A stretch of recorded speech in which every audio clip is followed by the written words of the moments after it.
Bom dia, família, como vocês estão? Eu estou bem, graças a Deus.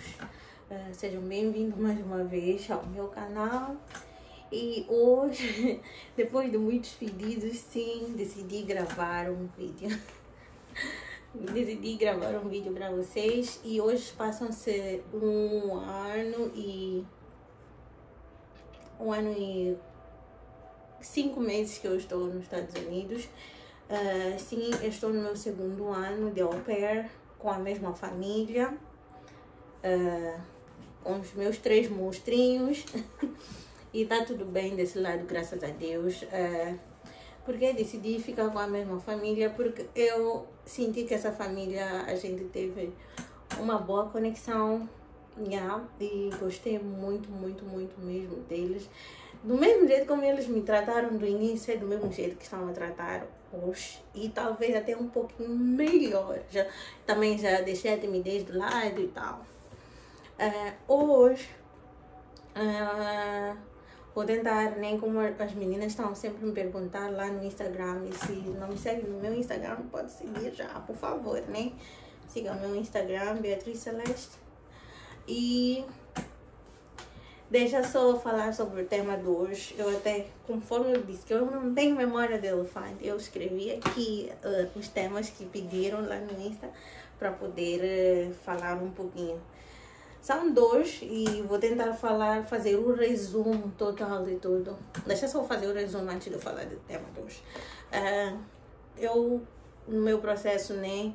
Primeiro juntei dinheiro, vi o que eu tinha, o que eu não tinha de requisitos, né? E depois falei com a gente, falei com a Isla, que foi a pessoa que me ajudou com a assessoria, porque eu não fiz pessoalmente, eu estava com medo de falhar o meu inglês e tal. Depois da Isla, eu me conectei com a gente que fica na África do Sul. A gente falou online. A primeira chamada só conversou para ver como que era o meu inglês e tal.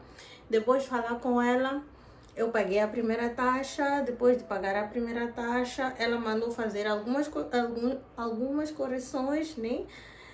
Não sei se é o certo, dos documentos que estavam em falta ou que não estavam bem preenchidos. E depois eu fiquei online, né? E o tema que vai calhar com o processo que vinha a seguir, que as meninas estão a perguntaram qual é o processo de escolha de família. Então, como foi o processo de escolha de família para o meu caso? Eu, depois de já estar online, se eu vos disser, vocês não vão acreditar, eu só recebi 3 famílias no meu perfil. E eu já fui de cara com a minha família, tipo, que foi a segunda família a me contactar. E depois, né, como explicar, quando você fica online, você não consegue ver as famílias. Não sei agora, porque isso, estou a falar, foi 1 ano e 5 meses atrás. Não sei agora, porque houve muitos updates. Então, você fica online, as famílias aqui te vêem, nós não conseguimos ver as famílias, ele que vê o nosso perfil e tal. E depois entram em contato conosco, porque a gente deixa ali o contato, né, o e-mail e tal. Depois começam a falar contigo. No meu caso, falei com a primeira família, a família gostou. Não vou mentir, todas as famílias disseram que gostaram de mim, mas eu tinha que gostar também muito, né? Eu tinha gostado de todas elas, mas fiquei, tipo, tinha amado a minha segunda família, e que é essa família que eu estou a morar com eles. E a gente conversou, a minha família, o que eu até poderia dizer era red flag, é porque eles falaram comigo chamada normal, eles não ligaram com as crianças em vídeo pela primeira vez, não. Para fazer isso eu tive que pedir eles depois daquela chamada, que na nossa outra conversa gostaria de ver as crianças conversar assim por video call. E depois vi as crianças e pareciam amores, e eu pedi só mais 2 dias para pensar e depois fechei o match com eles. Então, depois desse processo, esse aqui era o processo de escolha de família. Você tem que ver, primeiramente, se conecta com a família. Se você gostou da família, eu acho que conta um pouquinho mais. Conta também as condições, as regras que a família coloca na casa deles. você concorda, porque sempre que a família entra, você há de ver na descrição ali. E se não tiver na descrição, eles vão falar contigo, né? Na vossa conversa vão dizer o que querem, o que é, o que não é. Então, a entender toda essa burocracia, eles falam. Então, eu vi que muitas coisas faziam match comigo, match mesmo. O único problema era que a família me queria todos os finais de semana, tipo um sábado, trabalhar das 8 até às 11, todos os sábados. Então eu disse, não, eu não posso ir só de acordo com aquilo que a família quer. Eu também, se eu for a ver que algumas coisas não batem, tenho que dar a minha opinião. E se eles não concordarem e eu também não concordar com o fator deles não concordarem, vamos fazer o que? Não vou fazer o match com eles. Então, entender isso. Então, eu conversei com eles que, olha, eu aceito trabalhar assim aos sábados, o horário não tá pesado, né? Mas, porque durante a semana eu tenho muito break. Então, eles sempre pediram que eu trabalhasse aos finais de semana, mas para fechar esse tempo aí. E eu disse, pelo menos eu ter um final de semana livre, que eu possa viajar, conhecer outros estados e tal, outros lugares. Disseram, tudo bem, não dificultaram quanto a isso. Então, a gente conversou e acabei fechando o match com eles. E gostei, até hoje, depois do tempo para lá, de um tempo para lá, acabou mudando o schedule. Eu já não trabalho mais em nenhum final de semana. Graças a Deus, tenho mais tempo, né, para sair e tal. Então, depois disso, depois de escolher a família, o que aconteceu? Eu fiquei online e tinha... não, já não estava online, desculpa. Eu fiquei tratando o processo de tirar o visto. Marcas o visto online. Agora vou dar uma dica para as pessoas quando marcam ali as datas que apanham, né? Não são datas muito próximas. Então, o que é que vocês devem fazer? Não podem dormir. Não podem dormir. O que é que devem fazer? Por volta das 2, 3, 4, 5 horas da manhã, como é que a embaixada libera algumas vagas um pouquinho mais próximas para ir à entrevista. Então, vocês fiquem sempre atentos nesse site deles aí, né? Abram toda hora. Vocês sempre vão encontrar umas datas um pouquinho mais próximas, né? Para fazer a entrevista. E para mim foi o mesmo processo, eu não dormia, controlava, depois consegui uma data mais próxima e fui. Fui à entrevista, né, da embaixada e uma dica, não carregam muitas coisas, porque lá não é proibido entrar com as coisas, ficam tudo lá. Leva só os seus documentos necessários que deve levar para lá, o teu celular e uma bolsinha, a carteirinha mesmo para colocar dinheiro de chapa, qualquer coisa, o valor e tal. Não leve muita coisa. Chegado lá também não fiquem muito nervoso. Tentem recordar um momento engraçado, como eu fiquei nervosa quando cheguei, mas depois como comecei a pensar, né, em coisas engraçadas no momento, quando te chamam ali, eles ficam muito sérios, aquilo te deixa nervoso, então tentem ir mais leve, entende? Eu sei que não é fácil, mas tentem lá.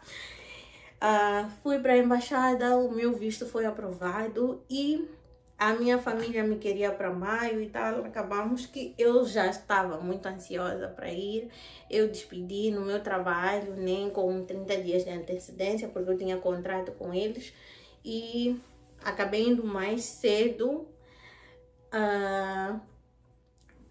O pagamento, desculpa, eu estava a esquecer, o segundo pagamento, depois de você ter o teu visto aprovado, conversa-se a data de partida, faltando 2 semanas para você viajar, você tem que pagar a última taxa, que no momento foram 4.300 e pouco randes. Então, você tem que mandar esse dinheiro, mandar comprovativo para a senhora da agência, né? E ela vai confirmar que recebeu o dinheiro. E depois de alguns dias, vão te mandar as suas passagens. E depois embarcas para o state. Então, uma dica, né? Quando já estiverem para embarcar, eu sugiro que não levem muitas roupas, porque nesse país, meu Deus, a roupa é muito barata, não vou te mentir. É muito fácil você vestir aqui, bem barato. E também, o que poderia, tipo, talvez levar um pouco mais, são aquelas coisas que vocês mais gostam, que vocês vão sentir saudade, que tenho certeza que não vai ter aqui. Eu nunca imaginei que eu iria ter saudade de comer cacana, mas não estou a dizer para trazerem cacana, porque pode estragar no avião e tal, mas digo, há coisas, não é proibido, desde que não seja exagerado. Eu trouxe algumas sementes quando fui para Moçambique, né? Porque eu fui para Moçambique esse ano para tirar as minhas férias.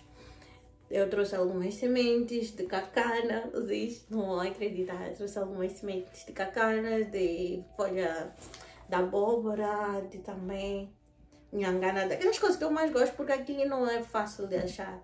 Não é fácil de achar. E acho que é tudo. Eu já tentei falar, resumir tudo. Tragam aquilo que vocês mais gostam, os temperos e tudo na alimentação, porque por mais que tenha aqui as comidas e tal, o sabor não é o mesmo que de casa. E eu acho que esse foi o vídeo de hoje. Espero que tenham gostado. Hoje eu estava um pouquinho mais à vontade em relação ao primeiro vídeo que eu fiz aqui. Vocês sabem que eu estava muito tímida e com muitos geros. Espero que todo mundo consiga o seu visto aprovado e que consiga embarcar para aqui. E mais uma dica de novo, não esqueçam, para ser au pair, você tem que ter muita paciência e tem que saber lidar com crianças e respeitar muito, tanto a família assim como as crianças. E não aceitem, tipo, serem abusadas com as famílias, porque algumas famílias faltam com respeito às au pairs. Vocês têm um direito, nós, né? Não é vocês, nós, eu também estou inclusa. Nós temos direito, se a gente não se sentir segura nessa família, fazer o quê? Fazer o rematch. E não importa quantas vezes você vai fazer o rematch, desde que você esteja bem. Se a família não for boa, você não se sentir segura nela, faça o rematch. Não tenha medo, não tenha vergonha disso, porque é normal, muitas pessoas passam por isso.